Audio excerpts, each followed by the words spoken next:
সুপ্রভাত বন্ধুরা, আশা করছি সবাই তোমরা খুব ভালো আছো। আমিও কিন্তু খুব ভালো আছি। নতুন আরও একটি ভিডিওর সঙ্গে তোমাদেরকে জানাই অনেক অনেক ভালোবাসা।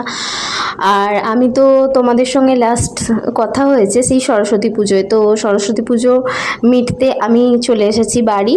আর দেখো তো আমি এখন সকাল সকাল আমি রান্নাবান্না বসিয়ে দিয়ে কি বলে এটাকে, বিছানাটা গোছাতে চলে এসেছি। আগে বাগে বিছানাটা গুছিয়ে নিই। আর আমার কিন্তু রান্নাবান্না ওদিকে হচ্ছে, রান্নাবান্নাটা মানে রান্নাটা চাপিয়ে দিয়ে আমি ভাবলাম যে তাহলে বিছানাটাকে গুছিয়ে নিই।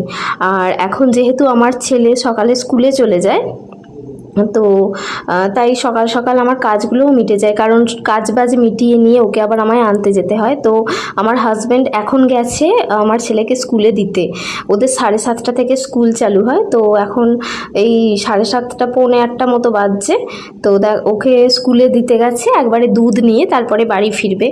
তো তার মধ্যে আমার সকালে রান্নাবান্না করার থাকে, যেগুলো যা করার করে নিই। আর রান্নাবান্না করে নিয়ে আমার ছেলেকে সব কিছু গুছিয়ে নিয়ে আমি আবার ওই 10টা নাগাদ আমার ছেলেকে আনতে যাই স্কুল থেকে।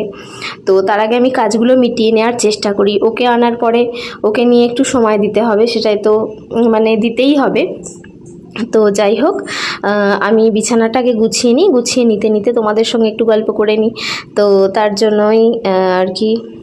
তো দেখো, আর এখনও কিন্তু না ভালো রোদ ওঠেনি। তো কদিন ভালো রোদ উঠছিল, কিন্তু আজকে আবার সকালবেলা থেকে দেখছি কেমন আকাশটা মেঘলা মেঘলা করে রয়েছে, মানে কুয়াশা কুয়াশা, ওই একটু আধটু করে রোদ উঠছে। তার জন্য না ঘরটা যেন অন্ধকার অন্ধকার মতোও হয়ে আছে।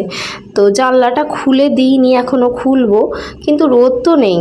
খুলেই যে খুব আলো হবে তাও নয়। তো যাই হোক, চলো আমি বিছানাটা চটপট করে গুছিয়ে ফেলি। আর আমার হাজব্যান্ড মানে এসে যাবে, ওকে স্কুল থেকে মানে স্কুলে পৌঁছে দিয়ে চলে আসবে। তো তারপরে আমরা কিন্তু চা খাবো। আমাদের এখনও চাটা কিছুই খাওয়া হয়নি। আমি সকালে উঠে ফ্রেশ হয়ে আগে একদিকে মানে একটু রান্নাটা চাপিয়ে দিই, যাতে তাড়াতাড়ি হয়েও যাবে। আমার হাজব্যান্ডও তো নিয়ে যাবে অফিসে খাবার দাবার। তো আমি সকালে উঠে আর কি বাসি কাজকর্ম করে রান্না চাপিয়ে দিয়েছি। আর আমার ছেলেকেও তুলে এখন রেডি করাতে হয়, এই কাজটা তো আমার নতুন করে শুরু হয়েছে। তো যাই হোক, ও এখনও আসেনি বাড়ি, মানে আমার হাজব্যান্ড। তো এলে চাটা খাবো, তার আগে আমার এই দিকটা সব কিছু পরিষ্কার হয়ে যাবে। এখনও মানে একটু পরে আমরা চা ফা খেয়ে উঠবো, তারপর আবার কাকিমা কাজে আসবে। তো এই করতে করতে 9:30 পৌনে 10টা বেজে যাবে রান্না বান্না কমপ্লিট করে সব কিছু গোছাতে।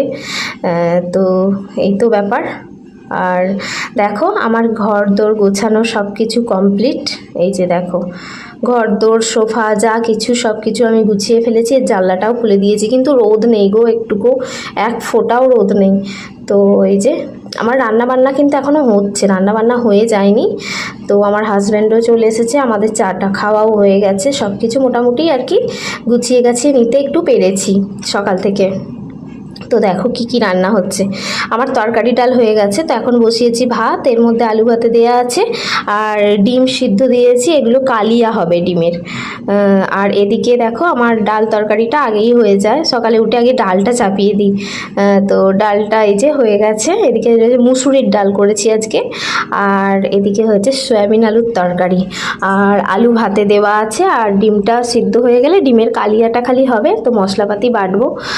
দেখো, আবার তোমাদের সঙ্গে দেখা হচ্ছে। আমি কিন্তু এখন রেডি হয়ে গেছি, মানে হচ্ছি আমার ছেলেকে আনতে যাব বলে। আমাকে আমার হাজব্যান্ড অফিস যাওয়ার পথে আর কি ওকে মানে স্কুলের সামনে নামিয়ে দেবে।